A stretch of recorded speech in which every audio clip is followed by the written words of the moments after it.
जननीं शारदां देवीं रामकृष्णं जगद्गुरुं पादपद्मे तयोश्रित्वा प्रणमामि मुहुर्मुहुः।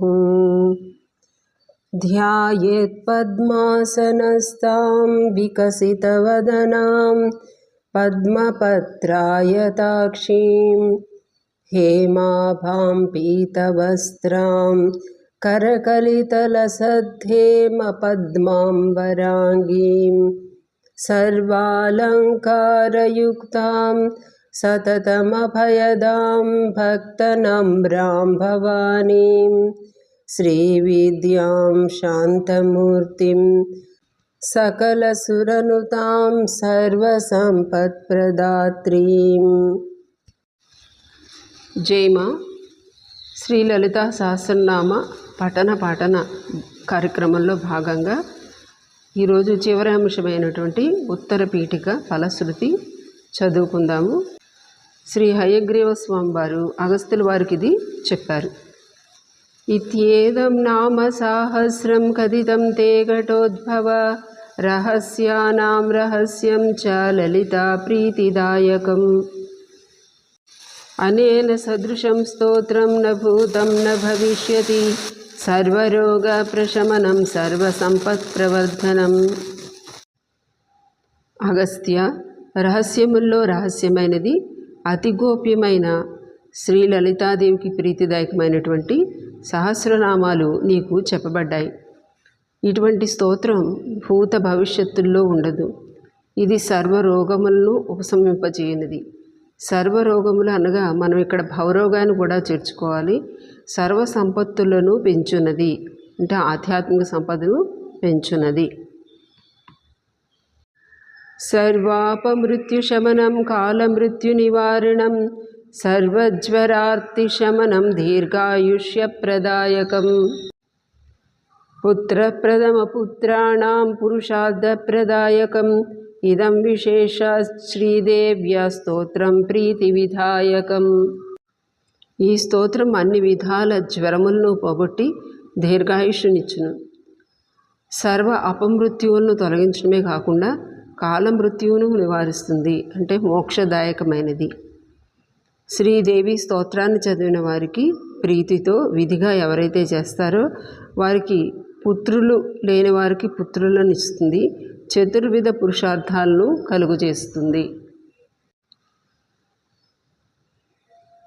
జపే నిత్యం ప్రయత్నేన లలితోపాస్తి తత్పరః ప్రాతః స్నాత్వా విధానేన సంధ్యాకర్మ సమాప్య చ పూజాగృహం తతో గత్వా చక్రరాజం సమర్చయేత్. విద్యాం జపే సహస్రం వా త్రిశతం శతమేవ వా. రహస్యనామ సాహస్రం ఇదం పశ్చాత్ పఠేన్నరః జన్మ మధ్యే సకృచ్ఛాపి యయేవం పఠతే సుధీః. ఉదయం స్నానం చేసి విధిపూర్వకంగా సంధ్యాకర్మలు చేసి అతి ప్రయత్నంతో రోజు లలిత ఉపాసన చేసి జపం చేయాలి. పూజాగృహంలో శ్రీచక్రాన్ని సమ్యక్ విధానంతో అర్చించి 1000 లేదా 300 లేదా 100 నామాలను జపించాలి. జపం పూర్తయిన తర్వాత ఈ రహస్యనామాన్ని ఎవరైతే పఠిస్తారో వారు బుద్ధిమంతుడు అంటే జ్ఞాని. తస్య పుణ్యఫలం భక్షే శృణుత్వం కుంభ సంభవ గంగాది సర్వతీర్థేషు యస్నాయాత్ కోటి జన్మసు కోటిలింగం ప్రతిష్టాయ కుర్యాదవిముక్తకే కురుక్షేత్రే తు యో దద్యాత్ కోటివారం రవిగ్రహే కోటి సౌవర్ణభారాణం శ్రోత్రియేషు ద్విజన్మసు యః కోటి హయమేధానం ఆహరేద్ గాంగరోదసి ఆచరేత్ కూపకోటిర్యో నిర్జలే మరుభూతలే దుర్భిక్షే యః ప్రతిదినం కోటి బ్రాహ్మణ భోజనం శ్రద్ధయా పరయా కుర్యాత్ సహస్ర పరివత్సరాన్ తత్పుణ్యం కోటిగుణితం లభేత్ పుణ్యమనుత్తమం. అగస్త్య, ఈ విధంగా ఎవరైతే పఠిస్తారో వారికి కలిగే ఫలితాన్ని చెప్తున్నాను విను. కోటి జన్మల్లో గంగా మొదలగు తీర్థాల్లో స్నానం చేసిన ఫలితం లభిస్తుంది. అవిముక్త క్షేత్రం అంటే కాశీ క్షేత్రంలో కోటి శివలింగాలను ప్రతిష్ఠించిన ఫలం లభిస్తుంది. కురుక్షేత్ర తీర్థస్థలంలో 1,000,000 సార్లు సూర్యగ్రహణ సమయంలో చేసిన దానఫలం లభిస్తుంది. ఇక వేదజ్ఞులైన బ్రాహ్మణులకు కోట్ల కొద్దీ బంగారాన్ని దానమిచ్చిన ఫలం, గంగా తీరంలో 1,000,000 అశ్వమేధ యాగాలు చేసిన ఫలం లభిస్తుంది. నీరు లేని ఎడారి ప్రాంతంలో 1,000,000 బావులు త్రవించిన, కరువు సమయంలో 1,000,000 మంది బ్రాహ్మణులకు పెట్టినా ఎలాంటి పుణ్యం కలుగుతుందో అంత గొప్ప పుణ్యఫలం శ్రద్ధగా ఈ లలితా సహస్రనామ పారాయణ వల్ల 1,000,000 రెట్లు పొందుతారు. అంటే ఇక్కడ అర్థం, భౌతిక పుణ్యకార్యాల కంటే నామస్మరణ గొప్పది. రహస్య నామ సహస్రే నామ్నాప్యేకస్య కీర్తనాత్ తస్య పాపాని నశ్యంతి మహాంత్యపి న సంశయః. నిత్యకర్మాననుష్ఠానే నిషిద్ధకరణాదపి యత్పాపం జాయతే పుంసాం తత్సర్వం నశ్యతి ధృతం. బహూనాత్ర కిముక్తేన శృణుత్వం కలశీషుత. ఈ లలితా సహస్రనామాల్లో ఒక్క నామాన్ని భక్తితో స్మరించిన వారికి గొప్ప ఆధ్యాత్మిక ఫలితం కలుగుతుంది. నిత్యకర్మలు చేయకపోవటం వల్ల కలిగే దోషాలు, నిషిద్ధ కర్మలు చేయడం వల్ల కలిగే పాపాలు అవి ఎంత తీవ్రమైనా భక్తితో ఈ నామాలు స్మరించడం వలన నశిస్తాయి. మనుషులకు ఏ పాపాలు అయితే కలుగుతాయో అవన్నీ నశిస్తాయి. ఇంతకంటే ఎక్కువ ఎందుకు చెప్పటం అని చెప్పారు. తత్రైవ నామ్నో యా శక్తి పాతకానాం నివర్తనే తన్నివర్త్యమహం కర్తుం నాలం లోకాత్ చతుర్దశ. లలితా సహస్రనామాల్లో ఒక్క నామానికే పాపాలను తొలగించగల శక్తి ఉంది. అది ఎంత అంటే 14 లోకాల్లోని పాపాలు అన్నీ కలిపినా దాని ముందు దిగదుడిపే. యస్త్యక్త్వా నామ సహస్రం పాపహానిమవీప్సతి సహి శీత నివృత్త్యర్థం హిమశైలం నిషేవతే. ఎవరు ఈ నామ సహస్రాన్ని వదిలి ఇతరత్రా పాపాలను పోగొట్టుకుంటానికి వెళ్తారో వారు చలిని పోగొట్టుకుంటానికి హిమాలయాలకు వెళ్ళినట్లు. 18వ శ్లోకం. భక్తో య కీర్తయే నిత్యం ఇదం నామ సహస్రకం తస్మై శ్రీలలితాదేవి ప్రీతాభీష్టం ప్రయచ్చతి. ఎవరైతే భక్తితో ప్రతిరోజు లలితా సహస్రనామాన్ని పారాయణ చేస్తారో శ్రీ లలితాదేవి వారిపై సంతోషించి ధర్మబద్ధమైనటువంటి అభీష్టాలను నెరవేరుస్తుంది. అకీర్తయన్నిదం స్తోత్రం కథం భక్తో భవిష్యతి నిత్యం సంకీర్తనాశక్త కీర్తయేత్ పుణ్యవాసరే. లలితా సహస్రనామాల్ని కీర్తించిన వారు నిజమైన అంటే పారాయణ చేయని వారు నిజమైన భక్తులు ఎలా అవుతారు? నిత్యం సంకీర్తనం చేయలేని వారు పుణ్యదినాల్లో పారాయణం చేయాలి. సంక్రాంతో విషువే చైవ స్వజన్మత్రితయేయనే నవమ్యాం వా చతుర్దశ్యాం సితాయాం శుక్రవాసరే. సంక్రాంతి రోజుల్లోనూ విషువే, విషువు అంటే పగలు రాత్రి సమంగా ఉండే రోజులు. శరద్ విషువు, వసంత విషువు అని సంవత్సరానికి 2 సార్లు పగలు రాత్రి సమంగా ఉంటుంది. ఆ సమయంలో సూర్యుడు భూమధ్య రేఖకు నిటారుగా ఉంటాడు కాబట్టి విశేషమైన సమయం అని చెప్తారు. ఇక అయనం అంటే ఉత్తరాయణ దక్షిణాయనం. జన్మదిన త్రితయం అంటే జన్మదినం, నక్షత్రం, జన్మ నక్షత్ర రోజు, జన్మ మాసం. ఈ 3 సందర్భాల్లో కూడా లలితా సహస్రనామం చేయాలి. సీతాయాం అంటే శుక్లపక్ష నవమి లేదా శుక్లపక్ష చతుర్దశి నాడు లేదా శుక్రవారం నాడు లలితా సహస్రనామ పారాయణం చేయటానికి విశేషమైన రోజులు. కీర్తయేన్నామ సహస్రం పౌర్ణమాస్యాం విశేషతః పౌర్ణమాస్యాం చంద్రబింబే ధ్యాత్వా శ్రీలలితాంబికాం పంచోపచారై సంపూజ్య పఠేన్నామ సహస్రకం సర్వే రోగా ప్రణశ్యంతి దీర్ఘమాయుశ్చ విందతి అయమాయుష్కరో నామ ప్రయోగ కల్పనోదితః జ్వరార్తం శిరసి స్పృష్ట్వా పఠేన్నామ సహస్రకం తక్షణాత్ ప్రశమం యాతి శిరస్థోదో జ్వరోపి చ సర్వవ్యాధినివృత్త్యర్థం స్పృష్ట్వా భస్మ జపేదిదం తద్భస్మధారణాదేవ దృశ్యంతి వ్యాధయ క్షణాత్.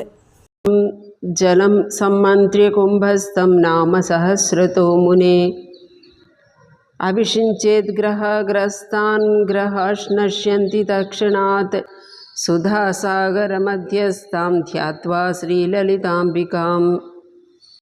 21వ శ్లోకం నుంచి అర్థం. ముఖ్యంగా పౌర్ణమి రోజున చంద్రబింబంలో శ్రీ లలితాంబికను ధ్యానిస్తూ సహస్రనామాన్ని పారాయణ చేయటం విశిష్టమైనది. పంచోపచారాలతో దేవిని పూజించి సహస్రనామ పారాయణ చేస్తే వ్యాధులు తొలగి దీర్ఘాయుష్ లభిస్తుంది. కల్పశాస్త్రంలో ఇది ఆయుష్కర ప్రయోగం అని చెప్పబడింది. ఇక జ్వరంతో బాధపడేవారు శిరస్సుపై చేయి ఉంచి సహస్రనామాలు చదివితే తలనొప్పి జ్వరం వంటి బాధలు పోతాయి.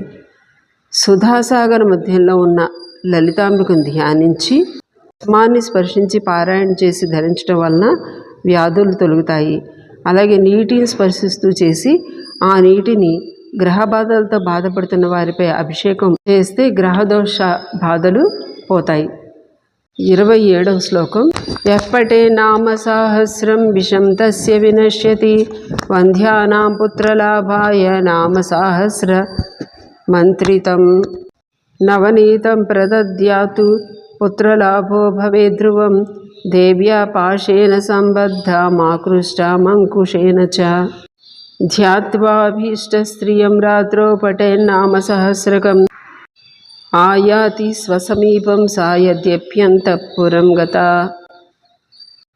సహస్రనామ పఠనం వలన విష ప్రభావం పోతుంది, వంధ్యులకు పుత్రలాభం కలుగుతుంది. మంత్రించిన నవనీతం వలన పుత్రలాభం కలుగుతుంది. తాంత్రిక సంప్రదాయంలో కోరిన కోరికలు తీరుతాయి. అంటే పరమ ప్రయోజనమైనది ఏదో అది కోరుకోవటం మంచిది. రాజాకర్షణ కామశ్చేత్ రాజా వసదధిన్ముఖః త్రిరాత్రం యపఠేత్ శ్రీదేవి ధ్యాన తత్పరః స రాజా పారవశ్యేన త్వరగం వామతంగజం ఆరుహ్య యాతి నికటం దాసవత్ ప్రణిపత్య చ తస్మై రాజ్యం చ కోశం చ దదాత్యేవ వశం గతః రహస్రనామ సహస్రం యః కీర్తయతి నిత్యశః తన్ముఖాలోకమాత్రేణ ముహ్యే లోకత్రయం మునే యస్త్వేదం నామ సహస్రం సకృత్ పఠతి భక్తిమాన్ తస్య ఏ శత్రవస్తేషాం నిహతాం శరభేశ్వరః యో వాభిచారం కురుతే నామ సహస్రపాఠకే నివర్త్య తత్క్రియాం హన్యాతం వై ప్రత్యంగిరా స్వయం ఏ క్రూరదృష్ట్యా వీక్షంతే నామ సహస్రపాఠకం తానంతాన్ కురుతే క్షిప్రం స్వయం మార్తాండభైరవః ధనం యో హరతే చోరైర్నామ సహస్రజాపినః యత్ర కుత్ర స్థితం వాపి క్షేత్రకాలో నిహంతితం విద్యాసు కురుతే వాదం యో విద్వాన్నామ జాపినః తస్య వాక్స్తంభనం సద్య కరోతి నకులీశ్వరి యో రాజా కురుతే వైరం నామ సహస్రజాపినః చతురంగబలం తస్య దండిని సంహరేత్ స్వయం. రాజు లేదా ఉన్నత స్థాయి వారి అనుకూలతను కోరేవాడు 3 రోజులు దేవిని ధ్యానిస్తూ ఈ పారాయణ చెయ్యాలి. రాజు కూడా ఈ పారాయణ ఫలితంగా భక్తునికి నమస్కరించి సంపదలు ఇచ్చి వెళ్తాడు.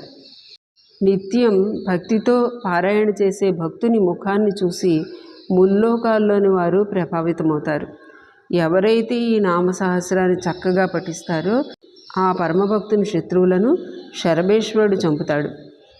ఎవరు ఆ భక్తునిపై అభిచారం చేస్తారో వారిపై ప్రత్యంగిరాదేవి స్వయంగా ఆ క్రియను తిప్పికొడుతుంది. ఎవరు క్రూరదృష్టితో ఈ నామాలను పఠించే వారిని చూస్తారో వారిని మార్తాండ భైరవుడు అంధులను చేస్తాడు. ఏ దొంగలు ఉపాసకుల ధనాన్ని దొంగలిస్తారో వారిని క్షేత్రపాల దేవత సంహరిస్తుంది. ఎవరు విద్యా వివాదంకు దిగుతారో నకులేశ్వరీదేవి వారికి వాక్స్తంభనం చేస్తుంది. ఏ రాజులు ఈ భక్తులతో వైరం పెట్టుకుంటారో